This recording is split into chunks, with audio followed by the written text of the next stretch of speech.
Tampaknya kekhawatiran saya tidak beralasan, kata ZH Ugur dengan sikap patuh. Apa yang kamu katakan tidak sepenuhnya salah, akan lebih baik bagiku untuk berhati-hati terlepas dari situasinya. Kita telah menjadi sangat terkenal di alam iblis penatua akhir-akhir ini, jadi kita tidak hanya harus mengubah penampilan kita. Kita harus berpisah untuk sementara juga. Gur, kamu tinggal dengan rekan Taoist Xie untuk sementara waktu. Saya akan memasuki kota air terjun biru untuk mengumpulkan beberapa informasi terlebih dahulu. Dengan teknik penyamaran saya harus bisa menyembunyikan identitas saya sendiri selama saya tidak menemukan makhluk panggung Grand Ascension, kata Han Li. ZH Ugur secara alami memberikan tanggapan yang tegas, dan dia sangat gembira mendengar bahwa dia dapat menghabiskan waktu sendirian dengan Taoist Xie. Dia masih tidak menyadari bahwa Taoist Xie adalah boneka, dan dia telah mengembangkan rasa kasih sayang padanya. Taoist Xie hanya mengangguk sebagai jawaban sebelum terus berdiri diam. Han Li telah memberinya banyak tetes Fox Immortal Elixir sebelumnya, jadi dia dengan senang hati mengikuti instruksi Han Li. Setelah berinteraksi dengan Taoist Xie untuk waktu yang lama, Han Li sudah terbiasa dengan ketidakpeduliannya, jadi dia tidak memperhatikan reaksi menyendiri Taoist Xie. Meskipun Taoist Xie saat ini tampak seperti manusia normal, dia sebenarnya terikat oleh beberapa batasan yang diberlakukan padanya oleh mantan tuannya. Meskipun demikian, tingkat otonomi yang dimilikinya sangat tinggi. Jika tidak, Han Li tidak akan bisa memancingnya keluar dari lautan petir dengan Fox Immortal Elixir miliknya. Tentu saja, Han Li sangat sadar bahwa dia tidak sepenuhnya bebas dari kekhawatiran di alam iblis penatua hanya karena dia memiliki Taoist Xie di sisinya. Para leluhur iblis semua memiliki masalah lain yang harus diperhatikan, dan tidak ada leluhur suci yang mau bergabung satu sama lain. Jika tidak mungkin dia bisa tetap aman di alam iblis penatua untuk waktu yang lama. Jadi, setelah mengeluarkan beberapa instruksi lagi kepada ZH Ugur dan Taoist Xie, serangkaian retakan dan letupan terdengar dari tubuh Han Li, dan dia tumbuh sekitar 1 kaki lebih tinggi. Pada saat yang sama, fitur wajahnya telah diubah secara signifikan, membuatnya tampak seperti pria paruh baya yang halus. Setelah itu, dia bangkit sebagai seberkas cahaya hitam sebelum terbang menuju danau. Setelah kepergiannya, Taoist Xie menyapu lengan baju di udara, melepaskan semburan cahaya keemasan yang menyapu dirinya dan ZH Ugur. Setelah itu keduanya langsung menghilang. Meskipun Han Li tidak terbang dengan kecepatan penuh, dia masih melakukan perjalanan dengan sangat cepat, dan tidak butuh waktu lama untuk menempuh jarak hampir 100.000 kilometer. Pada titik ini, beberapa pulau kecil telah muncul di kejauhan di permukaan danau. Ada beberapa bangunan kecil di pulau-pulau ini, dan beberapa makhluk jahat terlihat masuk dan keluar dari bangunan ini. Serangkaian perahu kayu hitam dengan ukuran berbeda ditambatkan di samping pulau, terkadang membawa beberapa makhluk jahat lebih dalam ke dalam danau. Sebelum datang ke sini, Han Li telah melakukan beberapa penelitian ekstensif ke danau air terjun biru, dan dia tahu bahwa leluhur suci Lanpu pernah mengundang beberapa leluhur suci yang bersahabat dengannya untuk mengatur pembatasan penerbangan besar-besaran jauh di dalam laut biru. Danau air terjun. Siapapun di bawah level penguasa iblis akan segera kehilangan kemampuan untuk terbang begitu mereka memasuki danau, jadi mereka tidak punya pilihan selain melakukan perjalanan ke wilayah inti danau dengan perahu. Meskipun Han Li tidak akan terpengaruh oleh pembatasan ini, dia tidak ingin menarik terlalu banyak perhatian, jadi dia turun ke pulau terdekat. Begitu dia mendarat di pulau itu, seorang pria jahat berkulit gelap segera bergegas ke arahnya. Guan yang memberi penghormatan kepada seniornya. Apakah Anda bepergian ke kota air terjun biru, senior? Perahuku tidak terlalu besar, tapi pasti yang tercepat di semua pulau terdekat ini, kata iblis kelas rendah itu sebuah senyuman. Oh, saya dapat melihat bahwa Anda hanya di tahap pendirian yayasan, dapatkah saya mempercayai apa yang Anda katakan? Han Li bertanya dengan sikap acuh tak acuh saat dia melirik perahu kayu yang ditambatkan di samping pulau. Guan yang tidak dapat memastikan basis kultivasi Han Li yang tepat, tetapi menilai dari sikap Han Li, dia dapat mengatakan bahwa ini jelas bukan formasi inti biasa atau panggung jiwa yang baru lahir. Karena itu, dia segera menjawab dengan hormat. Yakinlah, senior, jika Anda menemukan bahwa saya tidak mengatakan yang sebenarnya, saya akan mengembalikan 2 kali lipat batu iblis yang Anda berikan kepada saya. Han Li bisa melihat bahwa Guan yang ini sepertinya tidak berbohong, jadi dia mengangguk sebagai jawaban. Kalau begitu, aku akan pergi dengan perahumu. Jumlah batu iblis tidak menjadi masalah selama kamu bisa membawaku ke kota air terjun biru secepat mungkin. Guan yang sangat gembira mendengar ini, dan dia buru-buru membungkuk sebelum menunjuk ke arah perahu yang panjangnya beberapa puluh kaki. Yakinlah, senior, aku tidak akan mengecewakanmu. Dengan cara ini, senior. Han Li melangkah langsung menuju perahu, dan Guan yang secara alami mengikuti di belakangnya dengan sikap gembira. Setelah beberapa saat, perahu kayu hitam meninggalkan pulau kecil itu dan mulai berjalan di atas danau seperti anak panah yang melaju kencang. Han Li duduk di depan perahu sementara pria jahat itu berdiri di bagian belakang perahu sambil dengan cepat mendayung sepasang dayung logam hitam. Permukaan dayung berkedip dengan cahaya biru redup, dan mereka mendorong perahu dengan cepat ke atas danau dengan setiap pukulan. Saya melihat Anda memiliki sepasang harta iblis tingkat rendah. Tidak heran Anda begitu percaya diri, kata Han Li dengan senyum tertarik. Kedua alat iblis tingkat rendah ini telah diwariskan dalam keluarga saya selama beberapa generasi, dan mereka telah meletakkan makanan di atas meja untuk semua nenek moyang saya juga. Bukannya tidak ada alat iblis yang lebih baik di luar sana, itu hanya saja tidak ada orang lain dengan alat iblis sekaliber ini yang akan membungkuk untuk melakukan pekerjaan seperti ini. Saya tidak memiliki bakat lain, jadi ini satu-satunya pekerjaan yang dapat saya lakukan untuk memberi makan keluarga saya, jawab Guan yang sambil melanjutkan mendayung dengan penuh semangat. Kamu sepertinya berasal dari daerah setempat, kamu pasti sudah cukup familiar dengan kota air terjun biru, kan? Han Li bertanya. Saya tahu semua pengetahuan umum yang perlu diketahui tentang kota ini, tetapi saya tidak dapat menjamin lebih dari itu. Bagaimanapun, basis kultivasi saya sangat terbatas, jadi ada banyak hal yang berada di luar jangkauan saya, Guan yang menjawab. Hehe, jangan khawatir, aku tidak akan menanyakan apapun yang terlalu rumit, Han Li meyakinkan. Kalau begitu silakan, senior, saya pasti akan memberitahu Anda semua yang saya tahu, Guan yang buru-buru menjawab.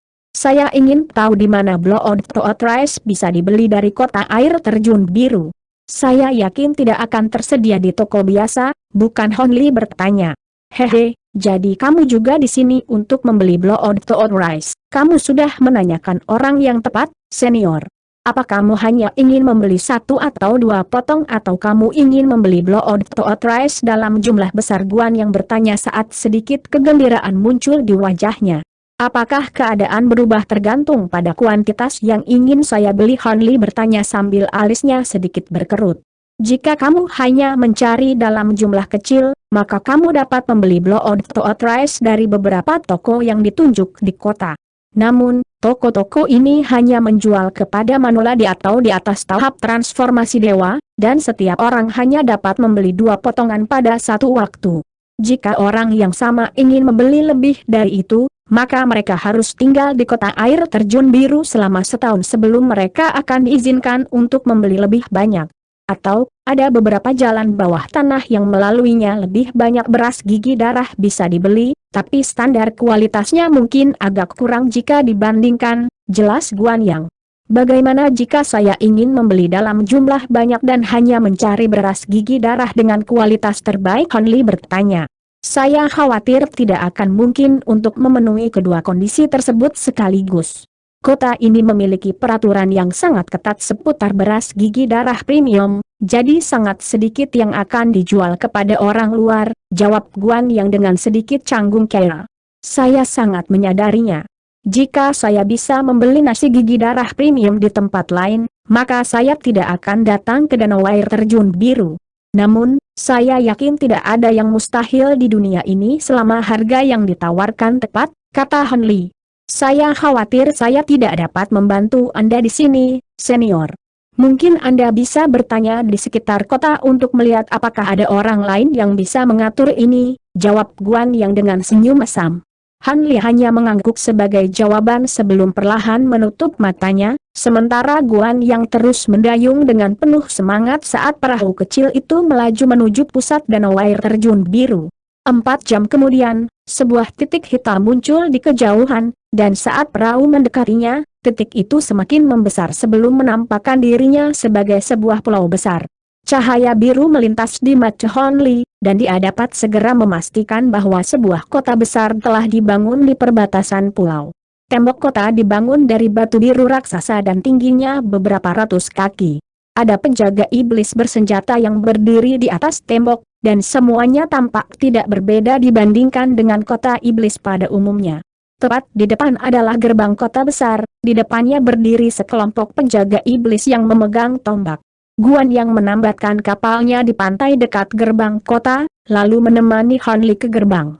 Dia jelas sangat akrab dengan penjaga yang memegang tombak di depan gerbang, dan setelah percakapan singkat, mereka mengizinkan Hon Li masuk ke kota tanpa melakukan pemeriksaan apapun.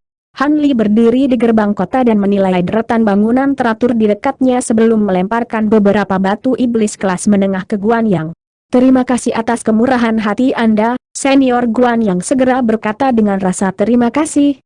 Secara umum, dia hanya akan menerima 1 atau 2 batu iblis kelas menengah untuk membawa makhluk iblis tingkat tinggi ke kota air terjun biru, tetapi Hon Li telah mengeluarkan beberapa kali jumlah itu, jadi dia secara alami sangat gembira. Hon Li hanya melambaikan tangan meremehkan, menunjukkan bahwa Guan Yang bisa pergi. Namun, Guan Yang ragu-ragu sejenak, dan setelah melihat sekeliling untuk memastikan bahwa tidak ada yang memperhatikan mereka, dia dengan cepat berbisik, "Senior, mungkin kamu bisa pergi ke Western House untuk melihat apakah orang-orang di sana dapat memuaskan kondisi kamu." Tanda petik ganda buka.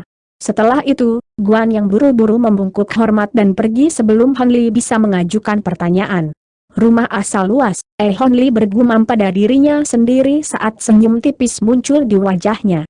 Pembatasan penerbangan secara alami masih diterapkan di kota air terjun biru, jadi Hon Li memanggil kereta yang ditarik binatang sebelum meminta untuk dibawa ke toko terbesar di kota. Sopir pelatih segera melakukan apa yang diperintahkan, dan Hon Li duduk di gerbong dengan kaki bersilang, melihat keluar jendela dengan linglung sambil mempertimbangkan apa yang akan dia lakukan selanjutnya. Kota air terjun biru jelas jauh lebih hidup dan ramai daripada kota iblis besar rata-rata, dan ada sejumlah besar makhluk jahat berkeliaran di jalanan. Sebagian besar makhluk jahat ini hanya berada di tahap kondensasi ki atau tahap pendirian yayasan, tetapi ada proporsi yang signifikan dari dewa transformasi dan makhluk iblis tingkat tinggi tahap tempering tata ruang di antara mereka juga, dan dia bahkan telah melihat 2 raja iblis. Pada titik ini, kereta yang ditarik binatang itu hanya melewati beberapa jalan dan bahkan belum berhasil keluar dari satu sudut kota. Tiba-tiba, Han Li melihat sosok yang dikenalnya, dan ekspresinya berubah secara drastis. Dia menatap tajam ke sosok elegan, yang punggungnya menghadap ke dia dan berjalan ke toko, lalu menggelengkan kepalanya dengan sedikit kekecewaan di matanya. Bukan dia, aura wanita itu benar-benar berbeda. Selain itu, bahkan jika dia telah naik dari dunia manusia, dia akan berada di alam roh sekarang, tidak mungkin dia akan muncul di alam iblis penatua. Kenapa begitu dia sangat mirip dengannya? Mungkinkah kondisi mental saya menjadi agak tidak stabil karena perkembangan pesat dalam basis kultivasi saya? Tanda petik ganda buka. Dengan pemikiran itu, Han Li buru-buru mengaktifkan teknik pemurnian roh dan menutup matanya untuk bermeditasi. Sosok elegan itu adalah wanita iblis yang mengenakan kerudung hitam di wajahnya, dan dia ditemani ke sebuah toko oleh beberapa makhluk iblis kelas tinggi. Selain itu, ada lapisan tipis ki hitam di sekujur tubuhnya yang tidak memungkinkan siapapun untuk mendapatkan penampilannya. Tentu saja, Han Li akan mampu secara paksa menilai penampilannya dengan indera spiritualnya yang kuat, tetapi dia khawatir hal itu akan menarik perhatian makhluk kuat tingkat atas di kota. Pada titik ini, wanita iblis telah ditemani ke dalam toko oleh rombongan makhluk iblis tingkat tinggi, dan seorang pria tua yang tampaknya adalah penjaga toko segera bergegas dengan beberapa karyawan sebelum mereka semua membungkuk hormat. Penjaga toko kemudian mengundang wanita itu ke ruang rahasia sebelum menyapanya dengan hormat. "Saya memberi penghormatan kepada utusan yang terhormat itu." Saya sudah menyiapkan segalanya, dan semuanya siap untuk dibawa pergi kapan saja. Bagus sekali, penjaga toko Liao. Aku hanya mengatakan ini padamu sehari sebelum kemarin, namun kamu sudah menyiapkan semuanya, sepertinya bakatmu sedang disia-siakan di sini. Suara wanita itu sangat menyenangkan, menyerupai suara Oriol yang sedang bernyanyi. Kamu terlalu baik, utusan yang terhormat.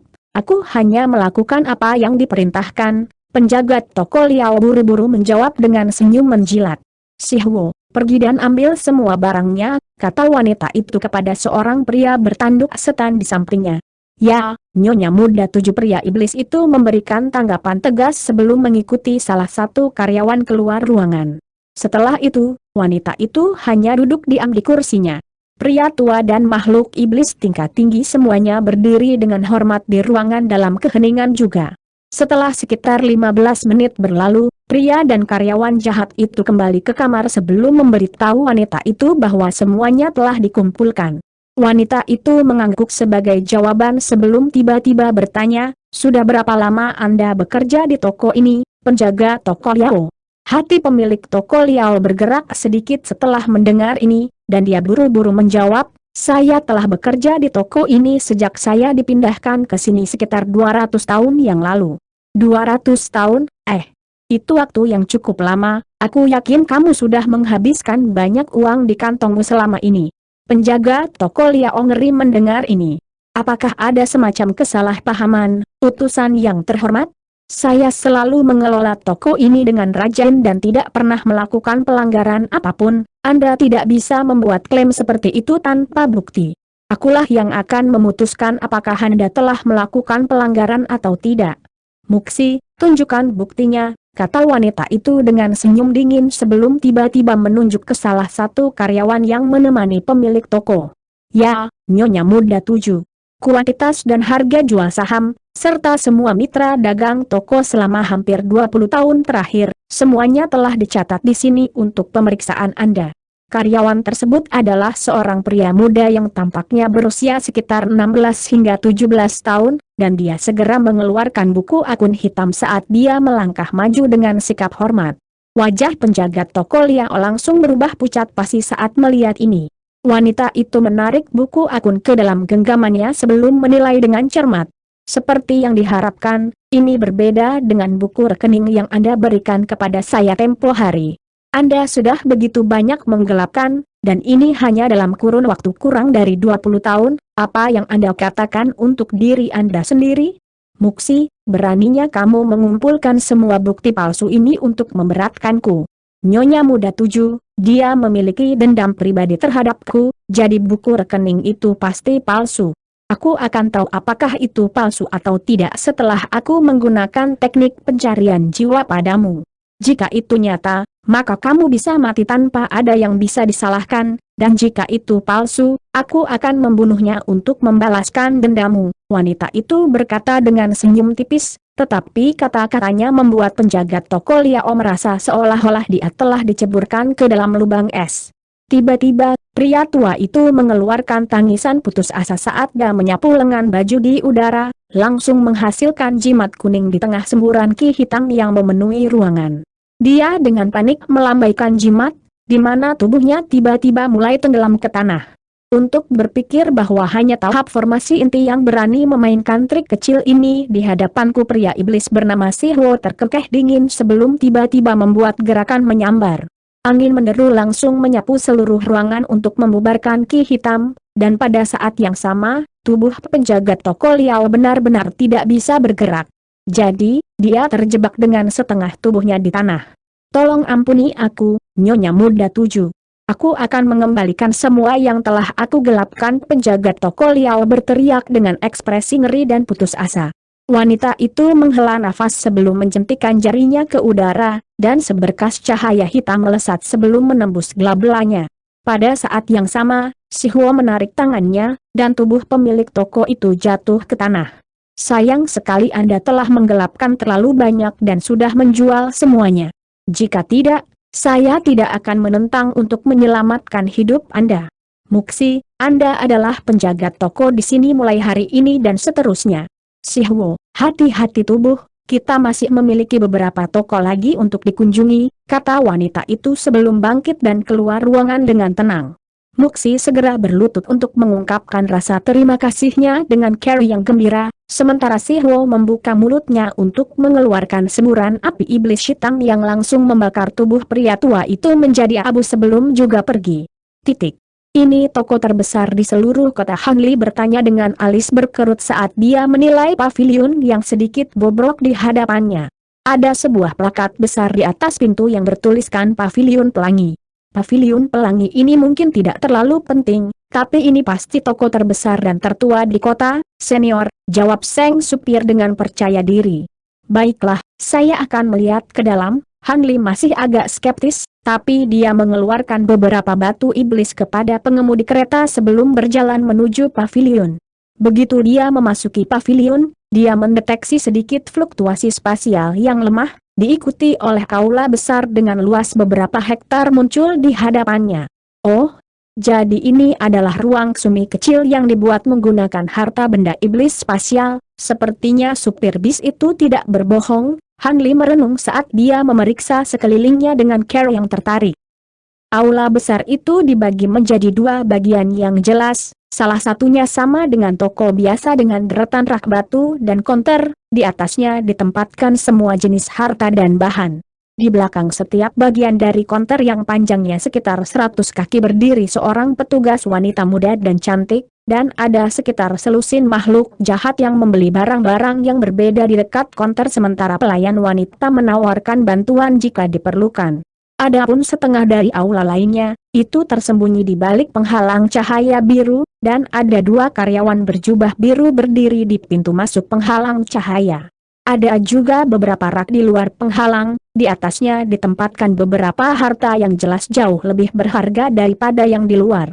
Alis Hanli berkerut sedikit saat dia melepaskan beberapa tekanan spiritualnya yang tertekan.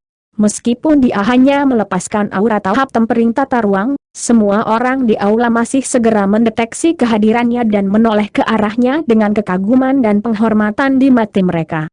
Tepat pada saat ini, seorang wanita iblis dengan penampilan dan basis kultivasi yang jauh lebih unggul dibandingkan dengan pelayan wanita di luar muncul dari dalam penghalang cahaya.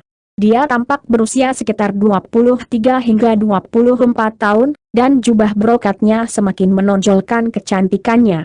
Dia berjalan mendekati Hanli dengan anggun, lalu menundukkan kepalanya sedikit sambil berkata, "Selamat datang di pavilion pelangi kita, senior. Nama saya Xiaoyan, dan saya penjaga toko di sini.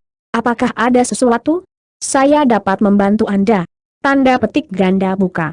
Wanita itu adalah makhluk iblis tingkat tinggi tahap transformasi dewa. Saya pernah mendengar bahwa ini adalah toko terbesar di seluruh kota air terjun biru. Apakah itu benar? Hanli bertanya. Aku tidak berani mengumumkan itu, tapi kami pasti memiliki stok terluas di antara semua toko di kota, jawab Xiaoyan sambil tersenyum. Begitu, maka sepertinya saya datang ke tempat yang tepat. Saya ingin membeli barang-barang tertentu dalam jumlah besar dari toko Anda, jawab Hanli dengan anggukan. Xiaoyan sangat gembira mendengar ini, dan dia buru-buru menjawab, merupakan kehormatan bagi kami bahwa Anda telah memutuskan untuk memilih pavilion kami, senior, tolong ikuti saya ke bilik VIP di lantai 2. Mempertimbangkan basis budidaya yang telah ditampilkan Hanli, jumlah besar yang dia sebutkan pasti memerlukan peluang bisnis besar untuk pavilion. Hanli tidak keberatan dengan ini, dan dengan demikian, dia dituntun menuju tangga oleh wanita itu. Beberapa saat kemudian, Hanli duduk di sebuah ruangan dengan dekorasi yang elegan, menyeruput secangkir teh perak yang harum. Xiaoyan berdiri di sampingnya sambil tersenyum sambil berkata, "Teh taro iblis ini adalah produk lokal khusus dari danau air terjun biru kami yang dapat menenangkan pikiran dan meningkatkan fokus, dan pavilion kami hanya menerima beberapa puluh kilogram per tahun.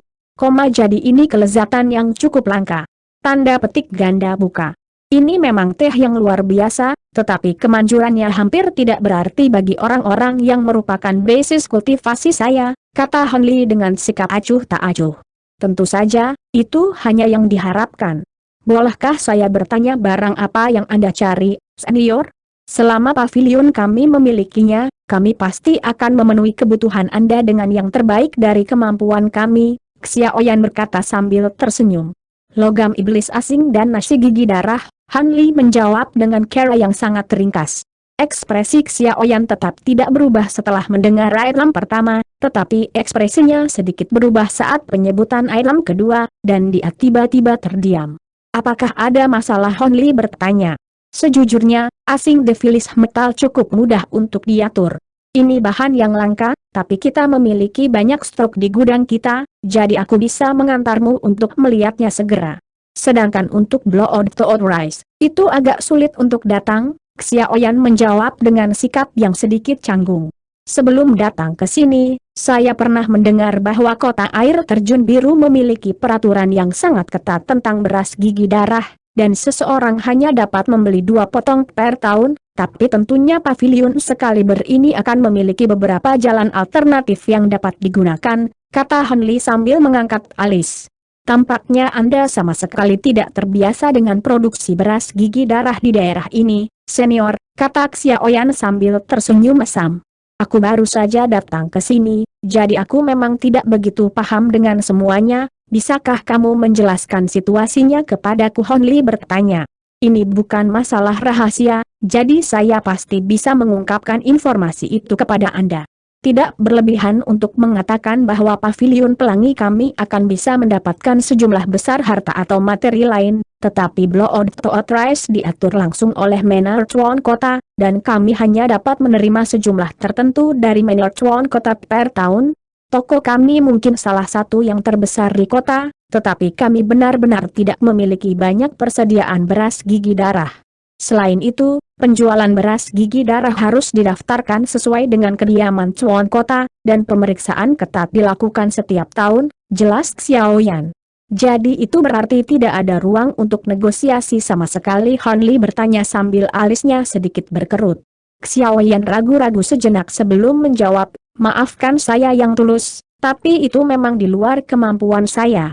Namun, jika Anda hanya mencari 2 atau 3 lebih dari batas yang ditentukan, saya dapat memikirkan care untuk memberikannya kepada Anda di risiko dimarahi oleh atasan saya, tapi saya khawatir sejauh itulah yang bisa saya lakukan. Tanda petik ganda buka. Hehe, jika aku hanya mencari yang sedikit, kenapa aku harus datang ke Rainbow Pavilionmu? Baiklah, jika tidak bisa, maka mari kita bahas Foreign Defilis Metal sebagai gantinya. Berapa banyak potongan logam ini yang pavilion, dan berapa harga yang bisa Anda tawarkan? Han Li bertanya.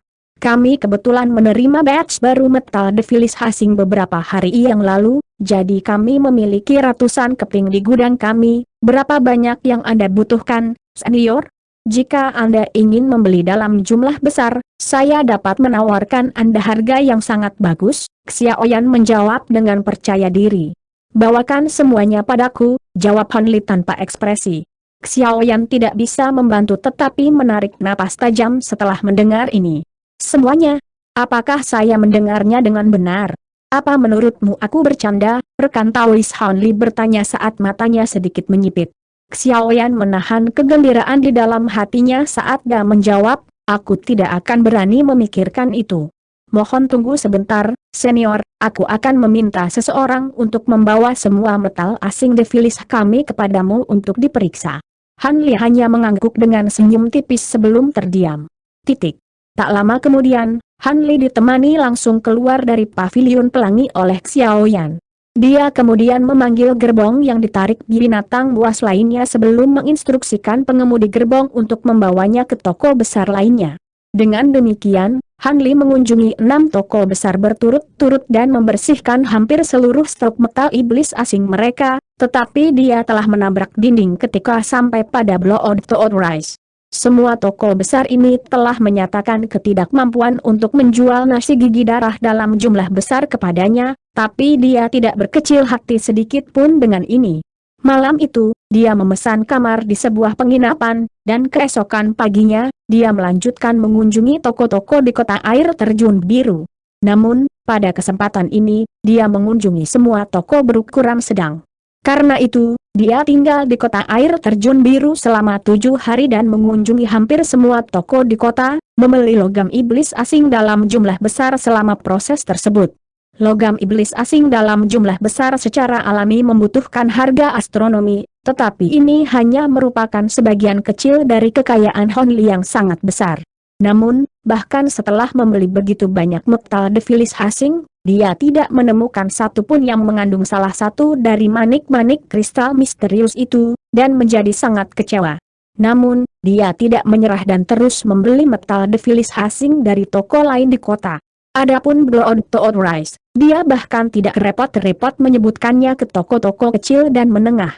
Sebagai akibat dari ini, diketahui di seluruh kota bahwa orang luar berkeliling membeli sejumlah besar logam iblis asing, tetapi kebanyakan orang tidak memperhatikan hal ini.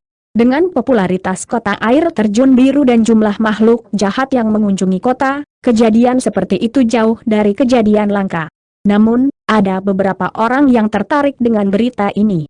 Pada pagi ke-8, Han Li baru saja keluar dari penginapan dan hendak menyambut kereta yang ditarik binatang ketika seorang pria jahat tiba-tiba muncul di hadapannya dengan senyum menjilat. Saya pernah mendengar bahwa Anda membeli metal defilis asing dalam jumlah besar, senior. Apakah Anda tertarik untuk melihat metal defilis asing yang saya miliki di koleksi saya? Han Li melirik pria jahat itu untuk menemukan bahwa dia hanya di panggung jiwa yang baru lahir, jadi dia menjawab dengan sikap acuh tak acuh, aku hanya membeli dalam jumlah besar, jika kamu hanya memiliki beberapa bagian, maka jangan ganggu aku lagi. Yakinlah, senior, saya tidak akan berani mengganggu Anda dengan metal defilis asing dalam jumlah kecil. Rekan saya dan saya memiliki sejumlah besar metal defilis asing yang saya yakin akan menarik bagi Anda, senior, pria jahat itu melanjutkan. Ekspresi Han Li berubah sedikit setelah mendengar ini, tapi dia masih agak skeptis. Begitu. Di mana teman-temanmu sekarang? Jika mereka di luar kota, lupakan saja. Yakinlah, senior, teman-temanku dan aku tinggal di pavilion tempat tinggal abadi di kota, pria jahat itu buru-buru menjawab. Ekspresi Han Li sedikit mereda setelah mendengar ini, dan dia memerintahkan, baiklah, kemudian memimpin jalan. Pria iblis itu sangat senang mendengar ini, dan dia segera melambaikan tangan, di mana kereta yang ditarik binatang buas yang dia puji sebelumnya berhenti di sebelahnya dan Han Li. Han Li naik ke gerbong bersama pria jahat itu, dan kereta itu dengan cepat melaju pergi. Beberapa jam kemudian, Han Li menemukan dirinya berada di aula terpencil dengan beberapa makhluk iblis asing berkumpul di hadapannya. Di antara kelompok makhluk jahat itu ada seorang pria muda dengan pola setan merah di kepalanya. Dia jelas-jelas pemimpin grup, dan dia menangkupkan tinjunya sebagai penghormatan saat dia berkata sambil tersenyum, nama saya Wu Yu, saya bermaksud untuk mengundang Anda ke sini beberapa hari yang lalu, tetapi saya ditunda karena beberapa hal yang harus saya tangani. Tanda petik ganda buka. Meskipun pemuda itu tampaknya membawa harta karun penyembunyian aura, Han Li masih langsung dapat memastikan bahwa dia berada di tahap tempering tata ruang akhir.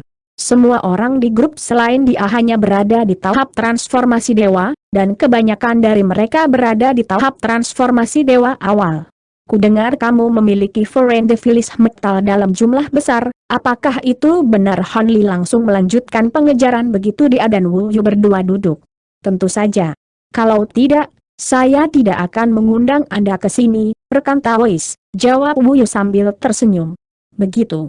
Berapa banyak foreign defilis metal yang kamu miliki dan berapa harga yang kamu tawarkan? Han Li bertanya. Sebelum kita membahasnya, ada hal lain yang harus saya sampaikan kepada Anda, dan kami hanya dapat melanjutkan diskusi jika Anda tidak memiliki masalah dengan apa yang akan saya katakan selanjutnya. Jika tidak, saya khawatir Anda akan harus pergi dengan tangan kosong, Wu Yu menjawab saat ekspresi serius muncul di wajahnya. Silakan, jawab Han Li sambil tersenyum. Saya dapat melihat bahwa Anda juga orang yang sangat lugas, rekan Taois. Pergi dan tunggu saya di luar, saya akan memanggil Anda begitu kita mengakhiri diskusi kita di sini. Wu Yu mengeluarkan instruksi kepada makhluk iblis lain dalam kelompoknya, dan mereka semua memberikan jawaban yang tegas sebelum berangkat dengan sikap hormat, termasuk pria iblis tahap jiwa baru lahir yang telah memimpin Han Li ke sini. Setelah itu, Wu Yu menyapu lengan baju di udara untuk memanggil beberapa harta iblis berbentuk lencana hitam, yang membentuk penghalang cahaya hitam yang mengisolasi keduanya dari dunia luar.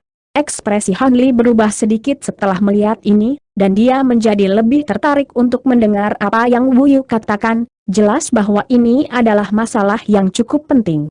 Maafkan saya, rekan Taois, tapi saya harus mengambil tindakan pencegahan yang diperlukan sebelum kita memulai diskusi kita, kata Wu Yu dengan nada menyesal. Itu bukan masalah. Bisakah kita melanjutkan sekarang? Han Li bertanya dengan sedikit senyum di wajahnya. Tentu saja. Saya mengambil tindakan pencegahan ini terutama karena kumpulan metal iblis asing yang saya miliki diperoleh melalui cara yang agak tidak bermoral. Saya dapat menjual semuanya kepada Anda dengan harga yang sangat rendah, tetapi Anda harus bersumpah iblis batin Anda bahwa Anda tidak akan memberitahu siapapun tentang kami. Tidak peduli apa yang terjadi setelah transaksi, Wu Yu berkata dengan suara serius. Jadi apa yang Anda katakan adalah, Anda ingin saya bertanggung jawab penuh atas segala konsekuensi yang timbul dari transaksi kita, kata Han Li dengan sikap acuh tak acuh. Hehe, inilah mengapa saya menikmati bekerja dengan orang-orang cerdas seperti Anda, rekan Taois. Karena itu, jika Anda meninggalkan kota tepat setelah kita menyelesaikan transaksi kita, maka tidak ada masalah yang akan muncul. Saya hanya mengambil tindakan pencegahan ini pada jika sesuatu terjadi, kata Wu Yu sambil tersenyum. Kedengarannya seperti kamu mencoba untuk melepaskan metal iblis asing secepat mungkin sebelum mereka terlacak. Han Li terkekeh. Senyum Wu Yu memudar, dan dia berkata dengan serius, kamu bisa berpikir apapun yang kamu suka, yang kuberitahukan kepadamu adalah bahwa kumpulan metal iblis asing ini berhubungan dengan banyak pihak. Aku tidak akan bisa mengungkapkannya detail spesifik untuk Anda, dan terserah Anda apakah Anda ingin membelinya atau tidak. Tanda petik ganda buka. Jika saya menolak untuk membeli batch metal devilis asing ini, saya berasumsi Anda tidak berniat mengizinkan saya pergi, kata Han Li setelah jeda singkat. Bukan itu masalahnya. Aku tidak akan melakukan apapun yang merugikanmu, aku hanya akan menggunakan teknik rahasia untuk menghapus ingatanmu tentang percakapan kita, Wu Yu meyakinkan. Itu bukan ide yang buruk, tapi ketika kesadaran spiritual diperhatikan, bahkan teknik rahasia yang paling dalam pun bisa gagal, dan aku pasti tidak berniat membiarkan seseorang membatasi diriku. Han Li terkekeh dingin. Apakah itu berarti Anda tidak bersedia menerima transaksi ini? Ekspresi Wu Yu juga langsung mendingin secara signifikan. Ekspresi Han Li sedikit mereda saat dia terkekeh, tentu saja saya tertarik. Mengapa saya tidak tertarik dengan kesepakatan yang begitu fantastis? Katakan padaku berapa banyak foreign devilis metal yang Anda miliki dan berapa banyak Anda menjualnya, dan aku akan mengambil semua yang kamu miliki. Tanda petik ganda buka. Wu Yu sangat gembira mendengar ini, dan dia menjawab, kalau begitu, saya tidak perlu menghapus ingatan Anda, tetapi Anda masih harus bersumpah pada iblis batin Anda. Saya tidak punya masalah dengan itu.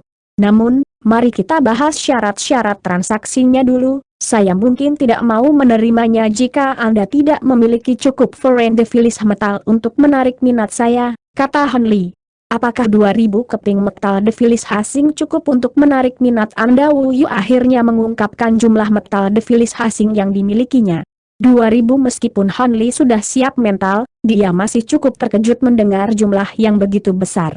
Ini hampir setara dengan jumlah logam iblis asing yang dia dapatkan dari semua toko yang dia kunjungi dalam beberapa hari terakhir, dan cukup mengherankan bahwa panggung tempering tata ruang memiliki persediaan yang begitu besar yang dia miliki. Berapa harga yang kamu kenakan untuk mereka? Juga, jika kualitasnya lebih rendah, saya mungkin tidak menerima semuanya, kata Han Li tanpa ragu-ragu. Yakinlah, semua metal devilis asing yang saya miliki memiliki kualitas terbaik. Adapun harganya, ini yang saya kenakan, ini sepertiga lebih rendah dari harga yang dikenakan di toko lain, kata Wu Yu di sebuah sikap percaya diri saat dia menunjukkan sejumlah jari ke Han Li. Saya mengambil risiko besar hanya dengan penurunan harga sepertiga? Itu terlalu tinggi, kata Han Li sambil menggelengkan kepala. Berbeda dengan marah dengan ini, Wu Yu bertanya sambil tersenyum, lalu berapa harga yang akan Anda usulkan? Aku bisa menerima setengah dari harga normal. Kalau tidak, Aku lebih suka membatalkan transaksinya, Han Li segera menjawab, setelah jelas mempertimbangkan masalah ini.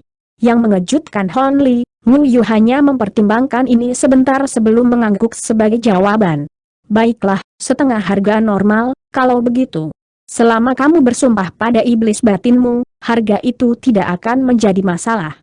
Juga, transaksi harus dilakukan secepat mungkin. Bagaimana kalau kita bertemu kembali ke sini pada waktu yang sama besok? Tentu saja, jika kamu masih khawatir, kamu dapat membawa beberapa sekutu bersamamu. Tanda petik ganda buka. Han Li agak terkejut dengan urgensi yang ditunjukkan oleh Wu Yu, tapi dia hanya mengangguk, dan berkata, baiklah, sampai jumpa lagi di sini besok. Adapun sekutu, hehe, kita akan lihat tentang itu. Kamu benar-benar orang yang lugas, rekan Taois. Sampai jumpa besok, kata Wu Yu dengan ekspresi bersemangat di matanya saat dia menangkupkan tinjunya ke arah Han Li sebagai penghormatan. Han Li bangkit dan mengangguk sebagai jawaban. Saya masih memiliki beberapa hal yang harus saya tangani, jadi saya akan pergi sekarang. Wu Yu secara alami tidak keberatan dengan ini, dan penghalang cahaya di sekitar mereka ditarik, mengikuti yang dia menemani Han Li ke pintu. Hanya setelah Han Li menghilang di kejauhan, Wu Yu melambaikan tangan ke arah makhluk jahat lainnya, dan mereka semua kembali ke aula. Apakah Anda berhasil menegosiasikan kesepakatan, saudaraku? Seorang pria jahat yang memiliki kemiripan fisik dengan Wu Yu bertanya begitu dia memasuki aula. Yakinlah, kesepakatan telah dibuat, dan transaksi akan dilakukan besok, jawab Wu Yu sambil tersenyum. Orang jahat itu sangat gembira mendengar ini dan dia buru-buru bertanya, itu bagus. Akhirnya kita bisa melepaskan kumpulan metal iblis asing itu. Apakah kita akan meninggalkan kota air terjun biru segera setelah kita melakukan transaksi? Tentu saja kita akan segera pergi. Apakah sudah menyingkirkan semua penambang? Kau tidak membiarkan ikatan apapun terlepas, bukan? Wu Yu bertanya sambil berbalik ke arah pria iblis paruh baya. Yakinlah, bos, semua orang yang tahu tentang apa yang terjadi telah terbunuh. Sebagai tindakan pencegahan, aku bahkan menutup pintu keluar ranjau, jadi biarpun seseorang berhasil bertahan, tidak mungkin mereka bisa melarikan diri dari milikku dalam waktu singkat. Pria iblis paruh baya itu buru-buru menjawab dengan sikap hormat. Bagus. Kami telah melanggar aturan yang ditetapkan oleh keluarga besar di kota dengan membuka tambang pribadi, dan kami juga menemukan begitu banyak potongan logam iblis asing yang berharga. Jika berita menyebar tentang ini, kita pasti akan diburu dan dibunuh. Jadi kita harus menjual semuanya secepat mungkin dan melarikan diri dari kota untuk mendapatkan kesempatan bertahan hidup.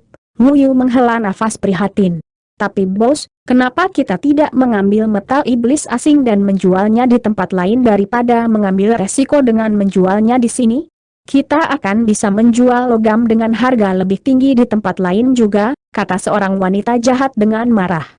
HMPH, apa kau benar-benar ingin kita semua mati? Jika kita mencoba meninggalkan kota dengan metal iblis asing sebanyak itu, kita pasti akan dibunuh. Tanpa semua metal iblis asing, kekuatan besar di kota kemungkinan besar tidak akan mencoba memburu kita selama kita melarikan diri tepat waktu. Namun, jika kita terus membawa metal iblis asing bersama kita, kita akan dikejar ke seluruh penjuru dunia ini. Selain itu, selama saya baru-baru ini meneliti seberapa banyak biji berharga muncul di tambang pribadi itu, aku menemukan berita buruk lainnya, Wu Yu berkata dengan suara muram. Pria iblis muda itu tersendat sedikit sebelum bertanya, ada apa, saudaraku? Apakah itu akan membuat situasi kita saat ini menjadi lebih buruk? Makhluk iblis lainnya juga menjadi sangat khawatir setelah mendengar ini. Melalui beberapa jalan khusus, saya berhasil mendapatkan peta tata letak bawah tanah di daerah dekat tambang kami, dan saya menemukan bahwa ada tambang milik bangsawan penguasa kota yang terletak tidak jauh dari kami. Rupanya, itu milik saya dengan potensi luar biasa, dan bahkan bangsawan penguasa kota belum menyentuhnya karena mereka menyimpannya untuk masa depan, kata Wu Yu. Apa maksudmu dengan itu? Apa maksudmu batu iblis asing yang kami temukan sebenarnya milik bangsawan Chuan kota? Pria iblis muda itu bertanya dengan care, tertegun. Itu benar. Pribadi yang kita buka secara rahasia paling banyak hanya bisa dikategorikan sebagai tambang kelas menengah, Jadi tidak mungkin ada begitu banyak logam iblis asing kelas atas yang bisa ditemukan di sana. Kemungkinan besar kasusnya seperti itu bahwa kami tidak sengaja menyimpang dari urat tambang asli selama proses penambangan dan menggali tambang kelas atas milik bangsawan Chuan Kota.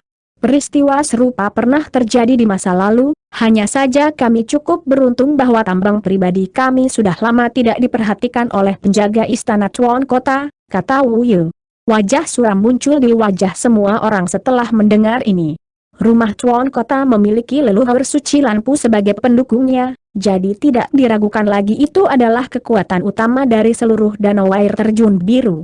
Ada beberapa kekuatan lain di daerah itu yang juga memiliki pendukung terkemuka, tetapi tidak ada dari mereka yang berani secara terbuka menentang bangsawan Chuan Kota.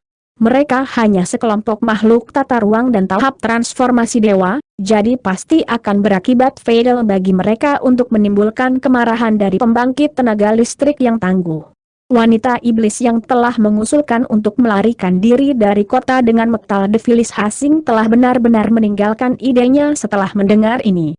Sekarang setelah Anda mengetahui hal ini, jangan mencoba apapun dalam upaya memaksimalkan manfaat yang dapat Anda peroleh dari ini. Hasil terbaik yang mungkin bagi kita semua adalah dapat melarikan diri dari danau air terjun biru hidup-hidup, dan inilah mengapa saya terburu-buru untuk menjual batch Metal Devilis Hasing ini.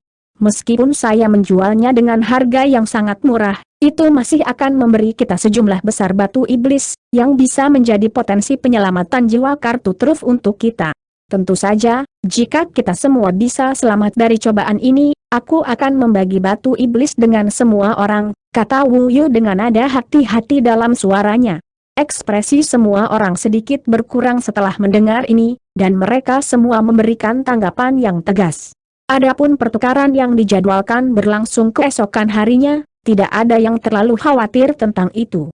Bagaimanapun, ini adalah kesepakatan yang sangat tidak bermoral, dan pertukaran tidak akan terjadi di beberapa lokasi terpencil, jadi tidak ada pihak yang berani mencoba apapun.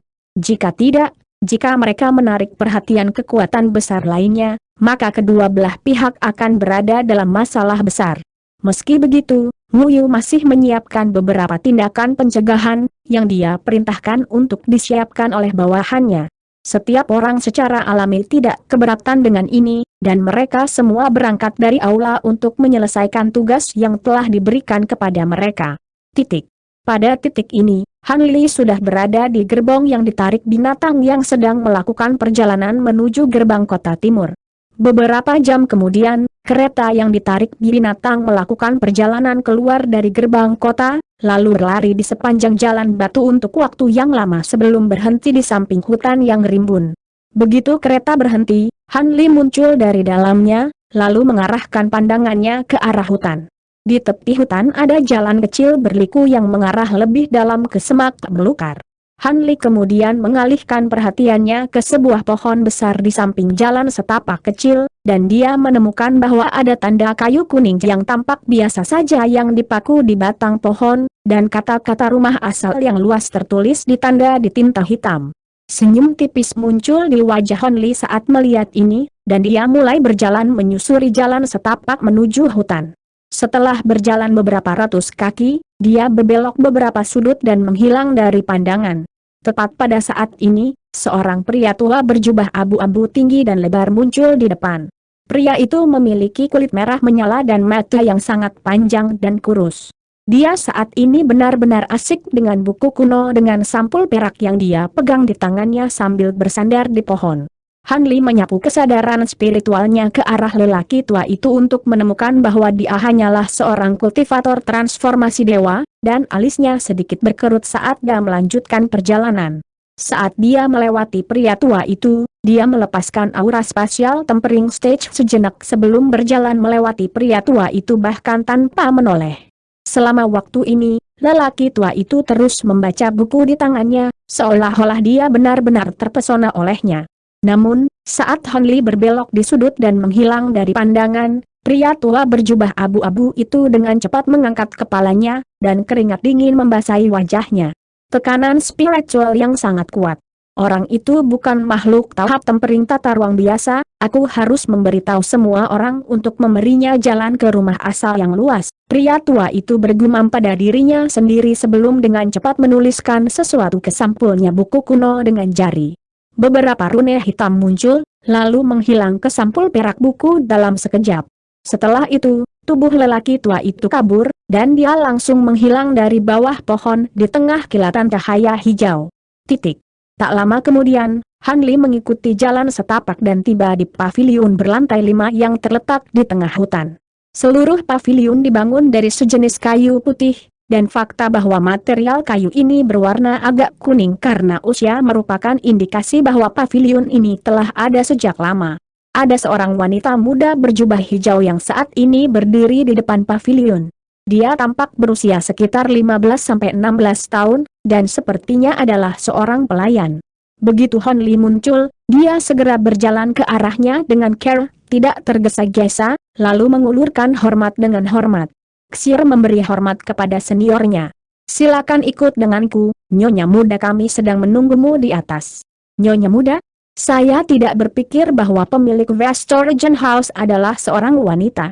Baiklah, tunjukkan jalannya, jawab Han Li dengan anggukan sebelum mengikuti wanita muda itu menuju gerbang paviliun.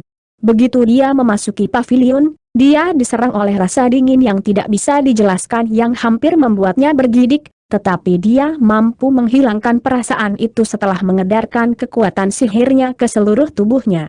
Dia kemudian melepaskan indera spiritualnya melalui area sekitarnya dan segera mendeteksi beberapa fluktuasi pembatasan yang samar. Jelas bahwa pembatasan yang kuat telah ditetapkan di sini, dan fakta bahwa itu bahkan membuatnya merasa terancam adalah bukti yang cukup tentang betapa berbahayanya itu. Di lantai 1 paviliun, hanya ada beberapa meja dan kursi sederhana serta beberapa karya seni kuno yang tergantung di dinding. Han Li mengarahkan pandangannya ke arah karya seni yang paling dekat dengannya, lalu melirik karya seni lainnya sebelum mengangguk pada dirinya sendiri dengan senyum tipis.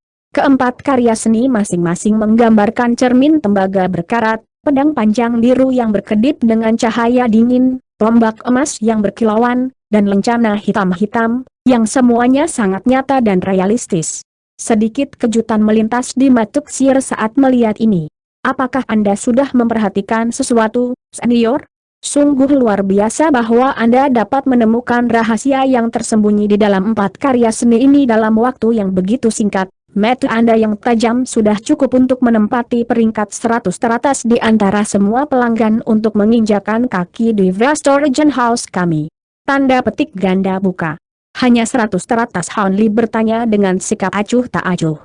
Tolong jangan meremehkan 100 teratas ini, senior, kebanyakan dari mereka juga senior spasial tempering stage seperti Anda, dan sisanya memiliki basis kultivasi yang sedikit lebih rendah. Tetapi mereka semua adalah karakter yang sangat terkenal karena alasan yang berbeda, Xier buru-buru menjelaskan.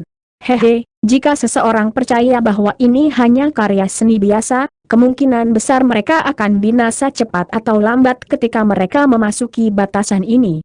Formasi yang telah diatur di tempat yang lebih tidak jelas adalah kartu truf yang sebenarnya di sini, benar. Berapa banyak pelanggan sebelumnya yang berhasil mengidentifikasinya? Han Li terkekeh dingin sebagai jawaban. Metuk Xier membelalak kaget saat mendengar ini, dan dia menjawab, kebijaksanaan Anda benar-benar tak tertandingi, senior. Ada kurang dari 10 pelanggan yang berhasil melihat melalui formasi, dan kebanyakan dari mereka adalah Raja Iblis. Melihat seperti Anda dapat melakukan ini, Anda tidak perlu menjalani persidangan di lantai 2, Anda akan dapat pergi dan melihat nyonya muda kita di lantai 3 sekarang juga. Tanda petik ganda buka. Han Li secara alami mengangguk sebagai jawaban. Baiklah, aku tidak sabar untuk bertemu dengan pemilik Westorgen House ini. Jadi, dia dibawa ke lantai 2 paviliun oleh Xier.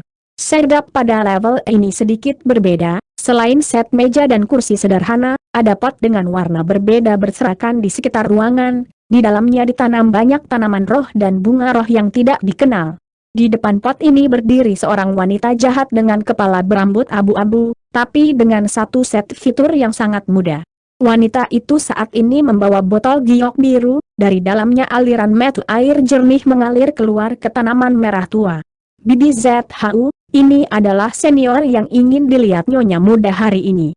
Dia sudah mengidentifikasi batasan pada tingkat kedua, jadi saya akan membawanya menemui Nyonya Muda sekarang, kata Ksir dengan hormat. Oh, sungguh luar biasa bahwa dia mampu mengidentifikasi batasan pada tingkat kedua. Anda telah menyembunyikan basis kultivasi Anda yang sebenarnya, bukan? Wanita itu awalnya memasang ekspresi tenang, tetapi setelah mengarahkan pandangannya ke arah Hon Li, ekspresinya langsung berubah sedikit. Dalam sekejap setelah Hon Li melihat wanita itu, dia telah mengidentifikasi dia sebagai seorang Raja Iblis di puncak tahap integrasi tubuh akhir, dan matanya sedikit menyipit saat dia menjawab, saya tidak berpikir bahwa saya akan melakukannya. Temui sesama DOS basis kultivasi Anda di sini. Yakinlah, saya hanya menyembunyikan basis kultivasi saya sendiri untuk kenyamanan. Wanita iblis dengan cepat kembali ke ekspresi tenang, dan berkata, saya tidak ragu tentang itu, memang sangat merepotkan bagi makhluk dari basis kultivasi kita untuk berkeliling tanpa penyamaran. Dalam hal ini, saya akan membawa Anda ke menemui Nyonya Muda kita secara langsung. Anda bisa pergi sekarang, Xiar. Tanda petik ganda buka. Sedikit kejutan melintas di mata Xiar setelah menemukan bahwa Han Li telah menyembunyikan basis kultivasinya sendiri, tetapi dia dengan cepat menundukkan kepalanya dengan sikap hormat saat dia memberikan tanggapan tegas sebelum berangkat dari lantai 2 pavilion. Silakan ikut dengan saya, rekan Taois. Melihat Anda adalah raja yang jahat, Anda akan bertemu dengan Nyonya Muda kita secara langsung dan bukan sebagai pengganti, kata wanita itu sebelum menyapu lengan baju menuju tangga menuju ke lantai 3. Cahaya kuning berkedip, dan ledakan fluktuasi energi melonjak, menunjukkan bahwa beberapa jenis pembatasan sepertinya baru saja dihilangkan. Dalam sekejap setelah pembatasan dihapus, tanda abu-abu terbang keluar dari lengan baju wanita sebelum menghilang ke angkasa dalam sekejap. Han Li hanya mengangguk sebagai jawaban sebelum mengikuti wanita itu menaiki tangga. Lantai 3 pavilion adalah aula mewah yang sangat besar. Di tengah aula ada meja persembahan giok putih bersih, di atasnya ditempatkan barang-barang seperti 8 trigram dan label ramalan. Di samping meja ada kuali mungil dan rumit, dari dalamnya gumpalan asap putih mengepul, memenuhi seluruh ruangan dengan aroma kayu cendana. Di belakang meja ada seorang wanita muda berjubah kuning yang sangat cantik duduk di kursi besar, bermain dengan kipas giok seukuran telapak tangan tanpa ekspresi. Ada 8 pelayan muda yang ditempatkan di kedua sisi aula, 4 di antaranya laki-laki sementara 4 lainnya perempuan. Laki-laki semua tinggi dan tampan, sementara perempuan semua cantik dan mungil, dan mereka berdiri dengan ekspresi hormat di wajah mereka. Kedelapan dari mereka memiliki basis budidaya tahap transformasi dewa. Namun, wanita itu tidak berhenti di sini, dan memimpin Hon Li menuju tangga ke lantai 4 sebagai gantinya. Wanita muda berjubah kuning itu bangkit dan mengulurkan hormat kepada Han Li dan wanita dari jauh bersama para pelayan di ruangan itu, dan wanita itu hanya melambaikan tangan meremehkan ke arah mereka. Langkah kaki Han Li sedikit tersendat, dan ekspresi aneh muncul di wajahnya saat dia menyapu pandangannya ke makhluk iblis di ruangan itu. Dari segi penampilan dan disposisi saja, dia akan yakin bahwa wanita muda berjubah kuning itu adalah Nyonya Muda dari Vestorgen House. Siapa yang mengira bahwa dia hanyalah pengganti? Dengan pemikiran itu, dan mempertimbangkan penelitian yang telah dia lakukan ke Vestorgen House sebelumnya, dia tidak bisa membantu tetapi menjadi lebih ingin tahu tentang tipe orang seperti apa Nyonya Muda ini. Tak lama kemudian, Han Li tiba di lantai 4 pavilion bersama wanita itu. Begitu mereka tiba di level ini, Han Li menyapu pandangannya melalui area sekitarnya, dan ekspresi terkejut muncul di wajahnya. Bukan karena dekorasi di tingkat ini sangat aneh, hanya saja semuanya diatur agar identik dengan gubuk pedesaan kecil. Ada gubuk jerami kecil yang terletak tidak jauh di depan, di dalamnya ada satu set meja dan kursi sederhana, dan tempat tidur kayu tua, di atasnya ditempatkan selimut kain kasar. Di depan gubuk ada beberapa tumpukan jerami dan roda pemintal, semuanya terletak di sebidang tanah yang luas. Di belakang roda pemintal adalah seorang wanita yang tampak lemah dalam satu set jubah kain kasar. Dia duduk di atas tunggul kayu pendek, dan perhatiannya sepenuhnya terfokus pada roda yang berputar di depannya. Selembar kain kasar demi lembaran perlahan-lahan dikeluarkan dari roda, lalu ditumpuk menjadi tumpukan yang ditempatkan dengan rapi di sampingnya. Han Li menyapu kesadaran spiritualnya ke arah wanita muda itu, dan sedikit kejutan muncul di wajahnya. Wanita muda itu sepertinya baru saja mencapai tahap transformasi dewa, tetapi ketika dia mencoba melakukan pemeriksaan yang lebih menyeluruh, indera spiritualnya didorong oleh semburan kekuatan tak terlihat yang terpancar dari tubuhnya, menunjukkan bahwa dia memiliki harta karun itu bisa secara otomatis mengusir rasa spiritual. Wanita itu sudah mendekati wanita muda itu, tapi dia hanya berdiri di samping dalam diam dan tidak mengganggunya. Han Li juga berhenti di jalurnya, dan menilai wanita muda itu dengan tatapan acuh tak acuh. Dia sudah mengumpulkan penampilannya, dan menemukan bahwa itu sangat biasa. Satu-satunya hal yang luar biasa tentang dia adalah bahwa dahinya tampak lebih lebar daripada orang kebanyakan, dan konsentrasi di wajahnya entah bagaimana sangat menghibur untuk dilihat. Wanita muda itu jelas sangat mahir dalam apa yang dia lakukan, dan dalam rentang waktu 15 menit, semua benang kasar pada roda pemintalan telah dipintal. Saat lembaran terakhir kain kasar jatuh dari roda pemintal, wanita muda itu menghembuskan napas dan menatap tumpukan besar kain di tanah dengan senyum senang. Baru kemudian dia berbalik ke arah wanita itu dengan ekspresi sedikit menyesal. "Maaf membuatmu menunggu lagi, Bibi ZHU." Suara wanita muda itu tidak terlalu menyenangkan, tapi memiliki irama memikat yang tak terlukiskan. Basis kultivasi wanita muda itu jauh lebih rendah dari wanita itu, tetapi yang terakhir menampilkan tampilan yang sangat hormat, seolah-olah dia adalah seorang pelayan. "Tidak apa-apa, Nyonya muda, saya tidak perlu menunggu terlalu lama. Jika ada, saya harus meminta maaf kepada Anda karena membawa tamu ke sini tanpa izin Anda." Han Li cukup terkejut melihat ini, dan dia segera mulai menilai wanita muda itu lagi, bertanya-tanya apakah dia adalah klon leluhur suci lainnya. "Saya yakin tamu yang Anda bawa kepada saya cukup terhormat, Bibi ZHU. Nama saya Lan Ying, bolehkah saya tahu nama Anda?" "Rekan Taois," kata wanita muda itu sambil menoleh ke Han Li dengan senyum tenang. "Nama keluarga saya Han. Agak mengejutkan bagi saya bahwa Anda adalah pemilik Westorgen House. Apa menurutmu aku tidak pantas untuk mengambil peran ini?" Kakak Han wanita muda itu bertanya dengan senyum tipis. Dalam hal basis kultivasi dan penampilan, pengganti di lantai bawah tampaknya lebih cocok untuk menjadi nyonya muda dari Westorgen House. Karena itu, penggantinya hanya itu, jadi tidak mungkin dia bisa membantu saya. Han Li menjawab dengan lugas.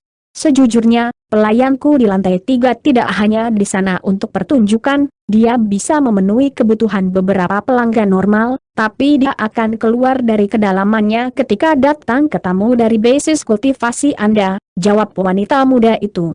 "Begitu.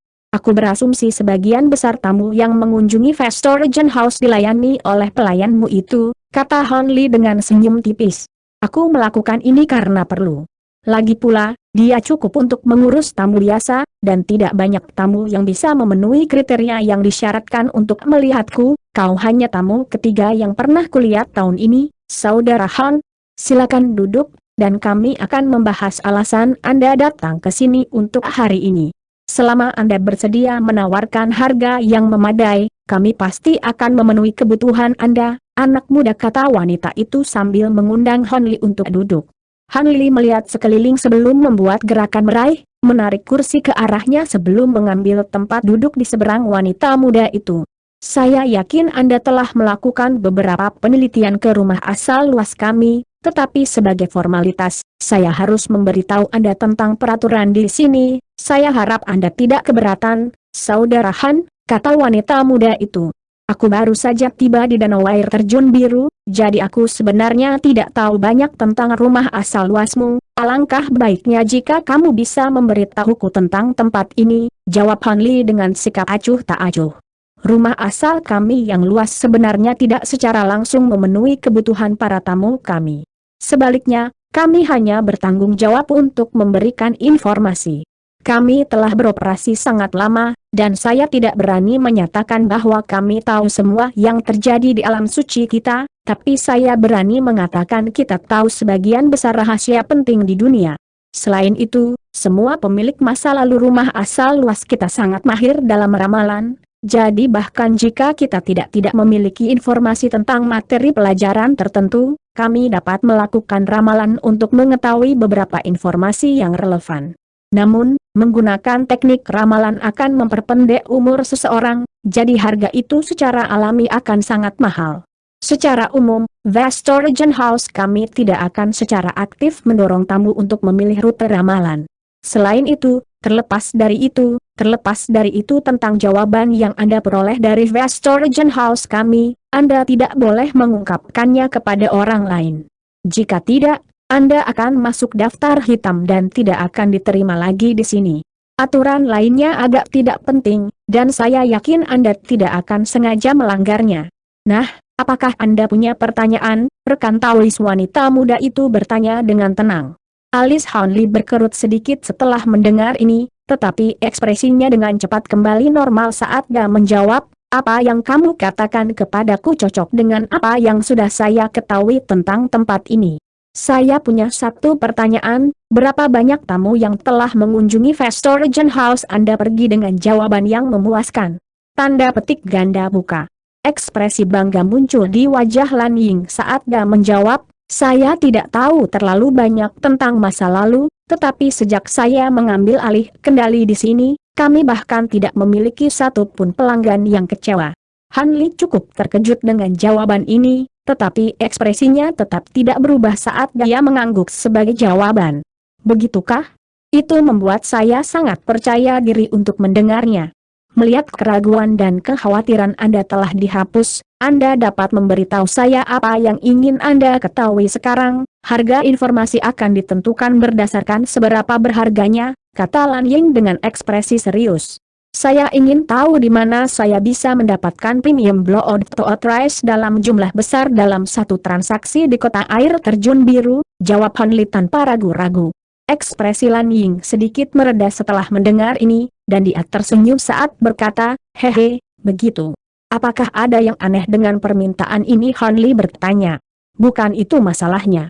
Sejujurnya, sekitar seperempat tamu yang mengunjungi Vestorian House kami menanyakan pertanyaan yang persis sama, jadi kami secara alami memiliki informasi yang relevan tentang masalah ini. Namun, hanya karena informasi ini dibeli secara teratur tidak membuatnya lebih murah, jawab Lan Ying sambil tersenyum.